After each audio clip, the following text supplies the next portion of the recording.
अस्सलामुअलैकुम, मैं हूं डॉक्टर वासिफ इकबाल और आप देख रहे हैं इल्म का शहर।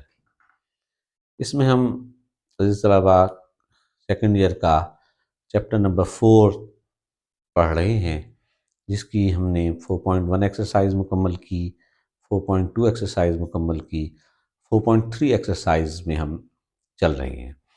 4.3 एक्सरसाइज में हमने पहले जो पढ़ा वो है स्लोप फार्मूला, जिससे हमने दिए गए पॉइंट्स का स्लोप मालूम करना था, उसकी जो लाइन थी उसका इंक्लिनेशन मालूम करना था, और हमने ये मालूम करना था कि दिए गए पॉइंट्स कोलिनियर हैं या नहीं हैं। अब हम आगे अगले टॉपिक की तरफ, उसी एक्सरसाइज के अगले टॉपिक की तरफ चल रहे हैं, जहां अगला टॉपिक हमारा है इक्वेशन ऑफ स्ट्रेट लाइंस। एक लाइन है स्ट्रेट लाइन, उसको कितने तरीक़ों से, कितनी इक्वेशंस के थ्रू जाहिर किया जा सकता है, लिखा जा सकता है। पहला है y is equal to M X plus C. This is called slope intercept form. यानी इस तरह से है, ये आपके पास ये लाइन है, ये जिस पॉइंट पर y को कट कर रही है वो है c, यानी इसका y इंटरसेप्ट c है, इसका स्लोप जो है वो m है, x और y अननोन वैल्यूज हैं। हमारे पास जो आगे नाम लिखा हुआ है उसके वो चीजें गिवन होगी, यानी हमें इसमें दो चीजें गिवन होंगी। एक लाइन का स्लोप गिवन होगा, दूसरा हमें उसका y intercept c be the y intercept. अगर इक्वेशन में हमें दो चीजें गिवन हो, एक लाइन का स्लोप गिवन हो, दूसरा उसका y इंटरसेप्ट गिवन हो, तो हम ये इक्वेशन इस्तेमाल करेंगे। क्या है? y is equal to M X plus C. Slope m की जगह स्लोप पुट कर देंगे और c की जगह c जो y इंटरसेप्ट है वो पुट कर देंगे। हमारे पास इक्वेशन ऑफ द लाइन हासिल हो जाएगी। दूसरी बात है स्लोप पॉइंट फॉर्म।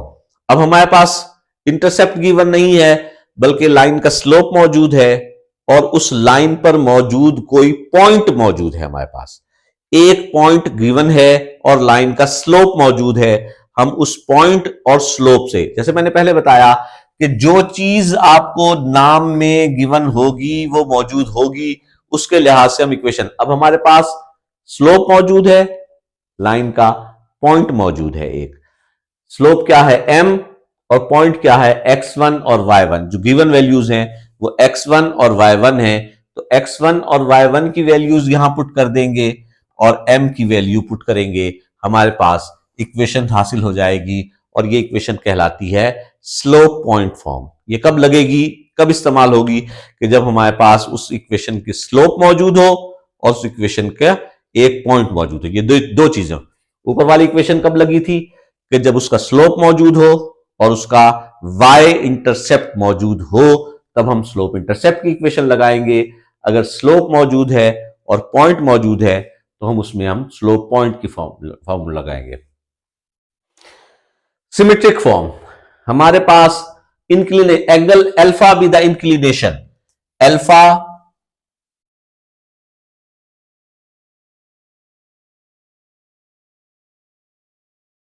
हमारे पास एंगल मौजूद है और पॉइंट मौजूद है।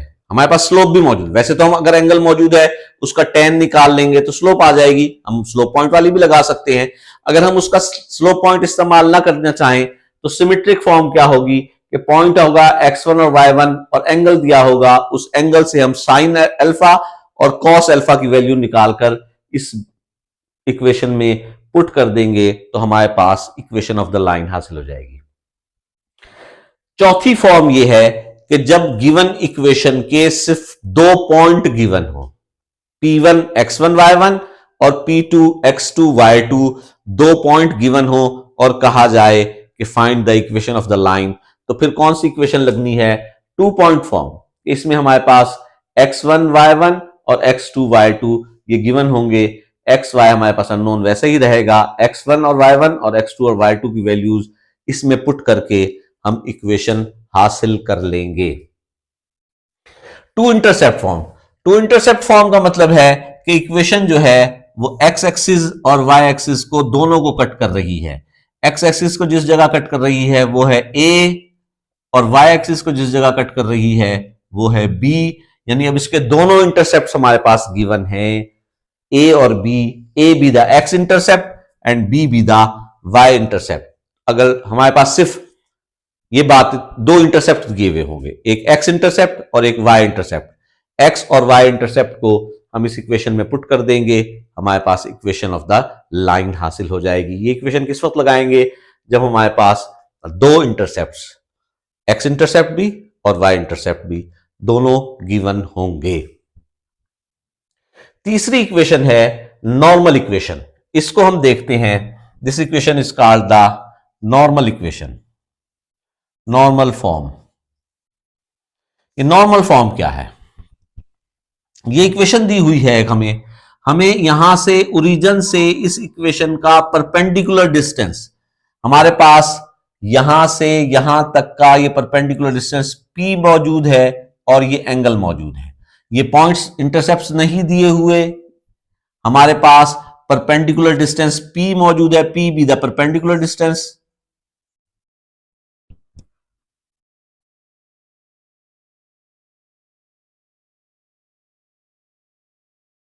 उस लाइन का ओरिजिन से परपेंडिकुलर डिस्टेंस मौजूद है और उस परपेंडिकुलर का एक्स एक्सिस से बनने वाला एंगल अल्फा मौजूद है।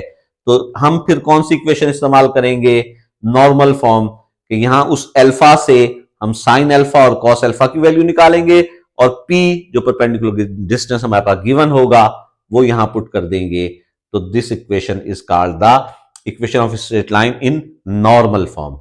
और ये एक इक्वेशन दी हुई है कि जनरल इक्वेशन है कि इस शेप में a x plus b y plus c में कोई भी इक्वेशन गिवन हो तो वो एक स्ट्रेट लाइन की इक्वेशन है। मैं एक दफा फिर दोहरा रहा हूं।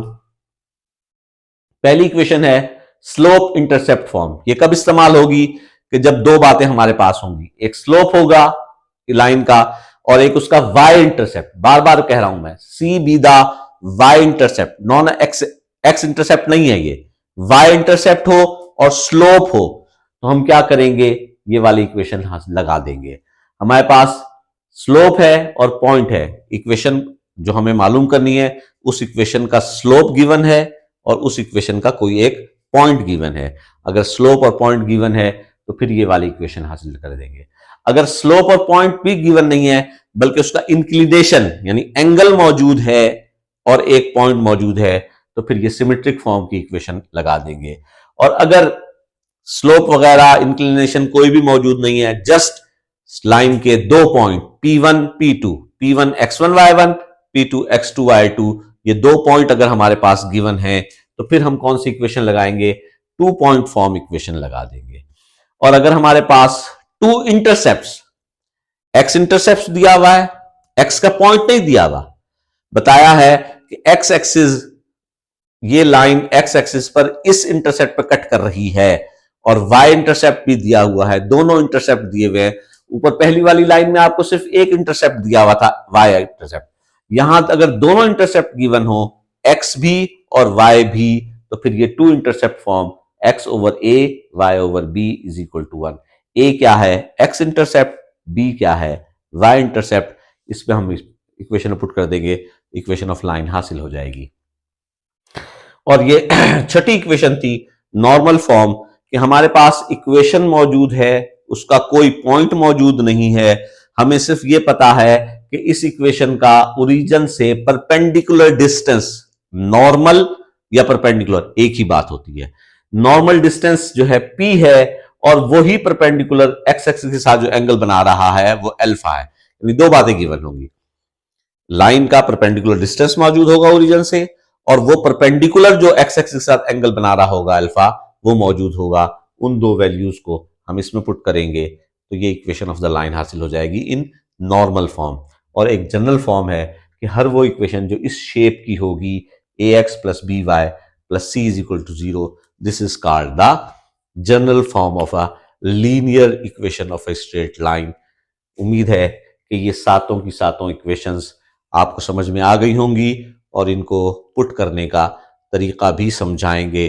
अगली वीडियो में आप इन तमाम इक्वेशंस को किस तरह से इस्तेमाल करना है वो सीखेंगे। जज़ाकल्लाह।